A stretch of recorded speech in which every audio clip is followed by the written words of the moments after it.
আল্লাহ নবীকে জাদু করেছিল একজন ব্যক্তি। লোকটার নাম কি জানেন? লবিদ বিন আসেম। লবিদ বিন আসেম বলে একজন লোক নবীকে জাদু করেছিল। তো জাদু করার পরে নবীজির শরীর খুব ভেঙে যাচ্ছে। আবু বকর, ওমর, উসমান, আলী আর নবীর স্ত্রীরা, আরও বাড়ি এলাকার মানুষেরা, সাহাবীরা সব পাগল। নবীজি অসুস্থ হয়ে যাচ্ছেন, কি করে সারবে?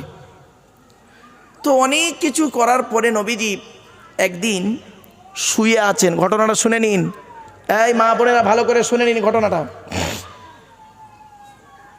নবীজি শুয়ে আছেন, ঘুমাননি, চোখ দুটো বন্ধ, জেগে আছেন কিন্তু চোখ দুটো বন্ধ।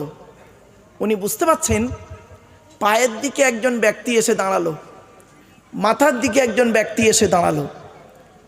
পায়ের দিকের ব্যক্তিটা মাথার দিকের ব্যক্তিকে প্রশ্ন করছে, ইনি কে? মাথার দিকের ব্যক্তিটি বলছে, ইনি মুহাম্মাদুর রাসূলুল্লাহ। এক নম্বর, নবীজি শুনছেন, নবীজি কোনো কথা বলেনি, শুনছেন। পায়ের দিকের ব্যক্তিটা আবার প্রশ্ন করছে, এনার কি হয়েছে? মাথার দিকের ব্যক্তিটা বলছে, এনাকে জাদু করেছে। আবার প্রশ্ন করছে, এনাকে কে জাদু করেছে?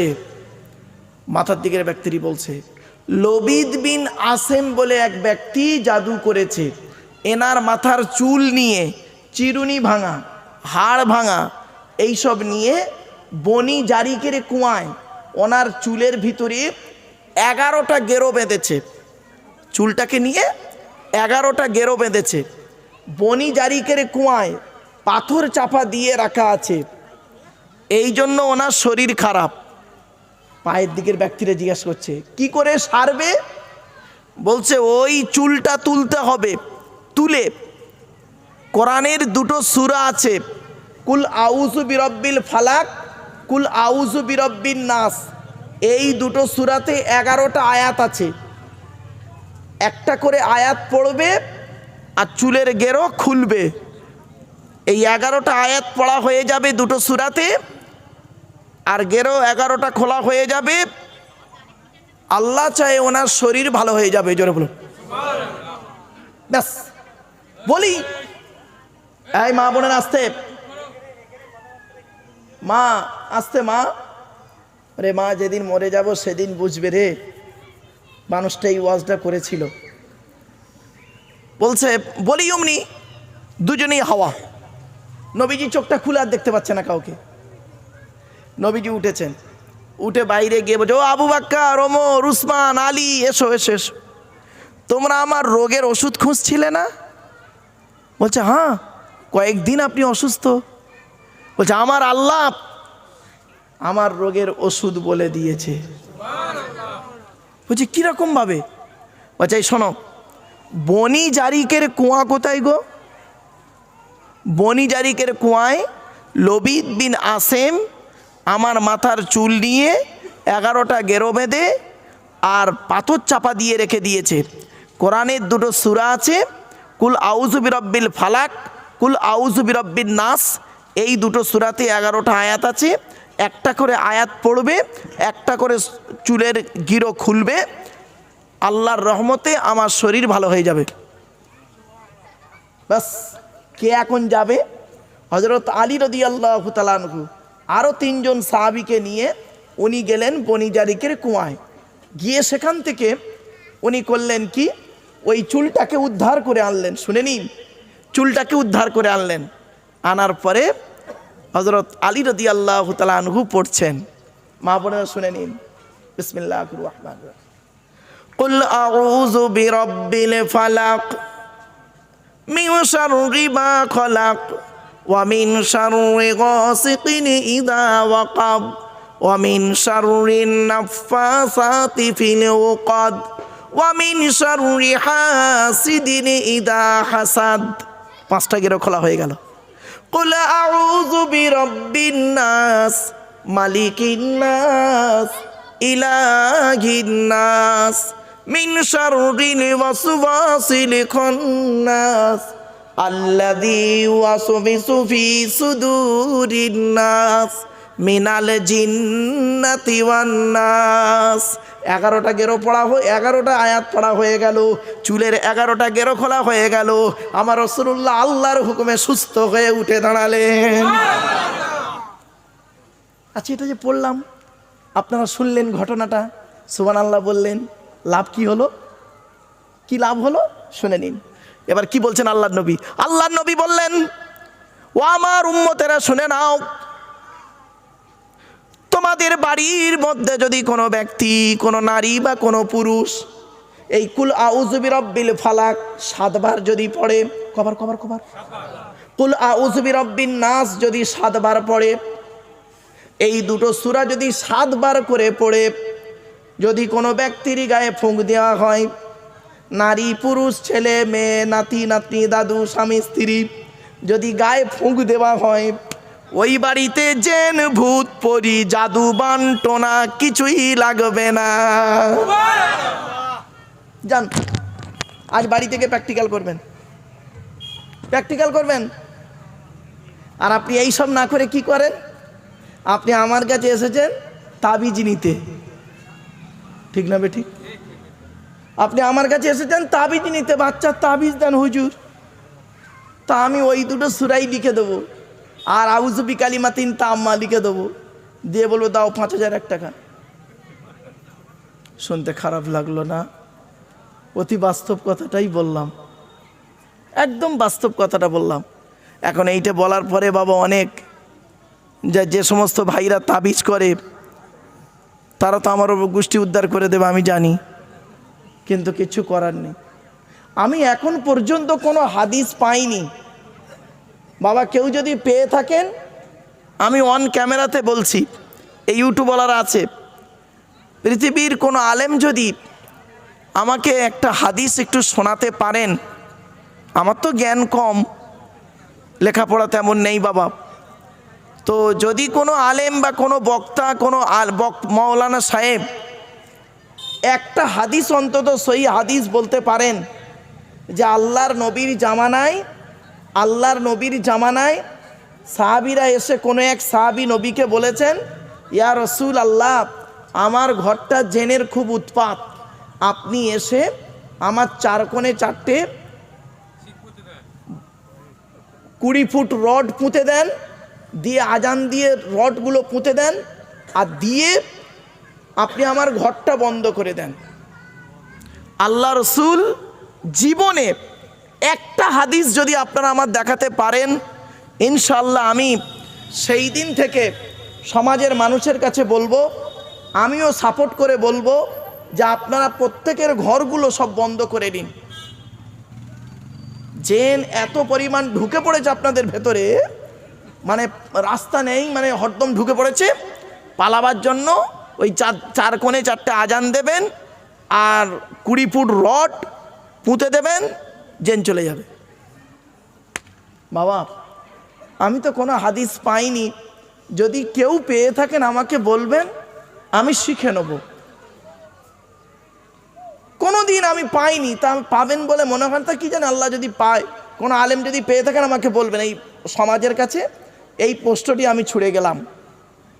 একটা হাদিস, আল্লাহ নবী ঘর বন্ধ করেছেন সাহাবীদেরকে নিয়ে, ওই রড পুঁতে দিয়ে আজান দিয়ে ঘর বন্ধ করে দিয়েছে। বাপেরা রাগ করবেন না বাপ, হায়াতের মালিক কে? মৌতের মালিক, ভালো মন্দর মালিক। কোরআন বলছে, দেখুন, আমি বলিনি, মা ইয়াফতাকিল্লাহু লিন-নাসি মির রাহমাতিন ফালা মুমসিকা লাহা ওয়া মা ইউমসিক ফালা মুরসিলা লাহু মিন বা'দি ওয়া হুয়াল আজিজুল হাকীম। 22 নম্বর পারা। এই তাড়া ও ঢুকলো কি করে ওইটাতে? ওই মনে হয় জিন এসে গেছে, বলা যায় না বাপ।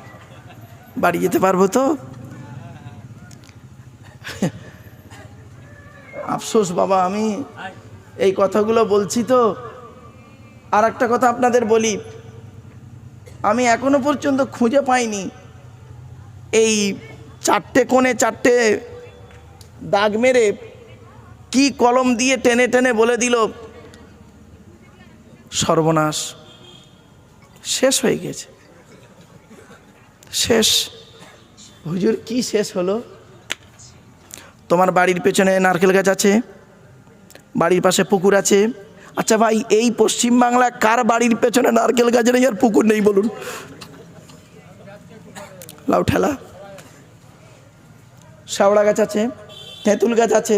আচ্ছা ভাই, তেঁতুল গাছ তো প্রায় লোকের বাড়িতে থাকে। তেঁতুল জানো না, জেন থাকে তেঁতুল গাছে। লাউ ঠেলা। সে বেচারা তেঁতুল গাছের গোড়ায় পায়খানা কর, ভয়ে তার পায়খানায় যায়নি, ভয় তার পায়খানায় যায়নি, তেঁতুল গাছের গোড়ায় পায়খানা করতো। জেন আছে ওর ভেতরে। আল্লাহর কোরআন বলছে, আমি বলিনি, শুনে নিন, কথাটা শুনলে হাসি লাগছে। আমি জানি আমার এই কথাগুলো নিয়ে আবার কিছু মৌলবি চেল্লাচিল্লি করবে, বাস্তবটাই বলছি। জিন জাতি আছে 100%। ওমা খলাকতুল জিন্না ওয়াল ইনসা ইল্লা লিয়াবুদুন। শুধু তাই না, ওয়ালাকাদ যারানা লি জাহান্নামা কাসীরাম মিনাল জিন্নি ওয়াল ইনসি। জিন জাতি আছে 100%, এটা বিশ্বাস করতে হবে, এটা কোনো অস্বীকার করার জায়গা নেই, কোরআনকে অস্বীকার করা হবে। কিন্তু এমন কিছু মানুষের কাছে না বলাটাই ভালো, মানুষকে, জনগণকে অন্তত সঠিক মেসেজটা দেওয়াই ভালো। সে কী করে পরিবর্তন হবে, আমরা তাকে এই শিক্ষাটা দিই না। আজ আপনারা তাবিজ করবেন, আজ আপনারা ঘর বন্ধ করবেন। আমি আপনাদের বলে যাচ্ছি, যে বাড়িতে সূরা ইয়াসিন, সূরা রহমান, সূরা ওয়াকিয়া, সূরা মুলক, সূরা দুখান, সূরা মুজাম্মেল, এই 5-6টা সূরা তেলাওয়াত করা হয়। তারপরে হচ্ছে শুক্রবারে সূরা কাহাফ। মা বোনেদের বলে যাচ্ছি, আপনাদের বলে যাচ্ছি, রাতের বেলা যখন ঘুমাবেন, রাতের বেলা যখন ঘুমাবেন, রাসূলুল্লাহ বলেছেন, কোনো মানুষ যদি রাতের বেলা ঘুমানোর আগে সূরা মুলক তেলাওয়াত করে, তাবারাকাল্লাযী বিয়াদিহিল মুলকু, 29 পারার প্রথম সূরা, কোনো ব্যক্তি যদি তেলাওয়াত করে ঘুমায়, ওই ব্যক্তি মারা যাওয়ার পরে ওই ব্যক্তিকে যখন মাটি দিয়ে আসা হয়, আল্লাহ পাক ওই সূরা মুলক পড়ার কারণে রাসূলুল্লাহ বলেছেন তার কবরটাকে আল্লাহ পাক নূরুন আলা নূর, আলোয় আলোকিত করে দেয়। আপনারা মোবাইল ঘাঁটেন, রাতের বেলা ঘুমানোর আগে অজু করে শোবেন, আর মোবাইলটায় সূরা মুলক শুরু করে দেবেন তেলাওয়াতটা। তেলাওয়াত শুনতে শুনতে শুনতে শুনতে ঘুমিয়ে পড়বেন। কেন আপনি এত বড় একটা ফজিলত থেকে দূরে আছেন? কুল হুয়াল্লাহ সূরা যদি কোনো মানুষ পড়ে, যে সূরাটা আপনি এত কোনো আলোচনা করছিলাম, কুল হুয়াল্লাহ সূরা যদি কোনো মানুষ 3 বার পড়ে, কবার 3 বার যদি কোনো মানুষ পড়ে, ওই ব্যক্তি পড়ার পর 3 বার যদি আন্তরিকতা নিয়ে কুল হুয়াল্লাহ সূরা পড়ে, 1 খতম কোরআন শরীফ পড়ার সওয়াব আল্লাহ লিখে দেবে। আপনি কেন দূরে আছেন? কেন দূরে আছেন মা বোনেরা? আরেকটা বলে দিচ্ছি, শুনে নিন। আল্লাহর নবীর জামানায়,